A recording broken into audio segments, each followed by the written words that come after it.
অগ্নিগর্ভ নেপাল ইতিমধ্যেই ওলি অর্থাৎ নেপালের প্রধানমন্ত্রী পদে ইস্তফা দিয়েছেন কেপি শর্মা ওলি। এর ওলির চেয়ারে কি বালেন্দ্র শাহ কাঠমান্ডুর মেয়র। বালেন্দ্র শাহকে প্রধানমন্ত্রী হিসেবে চাইছেন আন্দোলনকারীদের একাংশ। অগ্নিগর্ভ নেপাল ছেড়ে পালালেন প্রাক্তন প্রধানমন্ত্রী কেপি শর্মা ওলি। অনেকের দাবি ব্যক্তিগত চপারে করে দুবাইয়ের দিকে রওনা দিয়েছেন তিনি।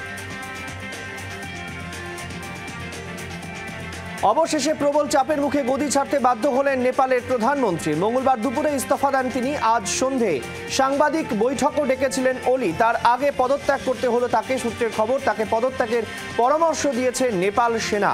সেই পরামর্শ মেনেই ইস্তফা দেন ওলি। নেপালের প্রাক্তন প্রধানমন্ত্রী কেপি শর্মা ওলির পৈতৃক ভিটেতে হামলা, বিক্ষোভকারীদের আগুন ধরিয়ে দেওয়া হয় বাড়িতে। দাউ দাউ করে জ্বলতে দেখা যায় গোটা বাসভবন পুড়িয়ে উল্লাস করতে দেখা যায় বিক্ষোভকারীদের।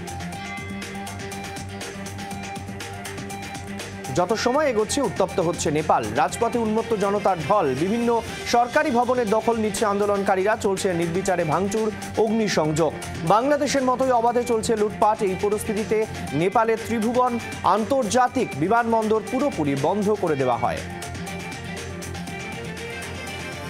নেপালের সংসদ ভবনে ঢুকে পড়ল বিক্ষোভকারীরা। সংসদ ভবনের সব গেট খুলে দেয় সেনা।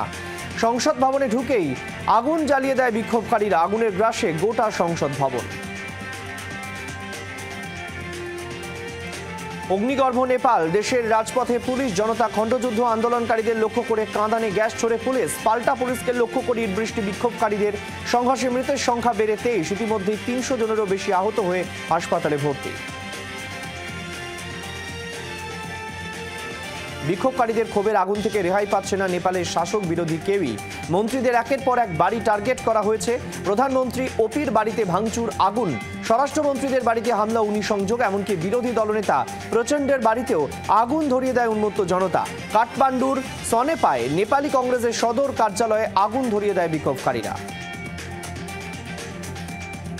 প্রধানমন্ত্রীর বাসভবনের আশেপাশে উঠতে দেখা গেল 3টি সেনা কপ্টার। বাংলাদেশে শেখ হাসিনার মতো যে কোনো সময় দেশ ছেড়ে পালাতে পারেন প্রধানমন্ত্রী ওলি। এমনই জল্পনা বাড়ছিল। অবশেষে তিনি কোথায় গেলেন তা এখনো জানা যাচ্ছে না।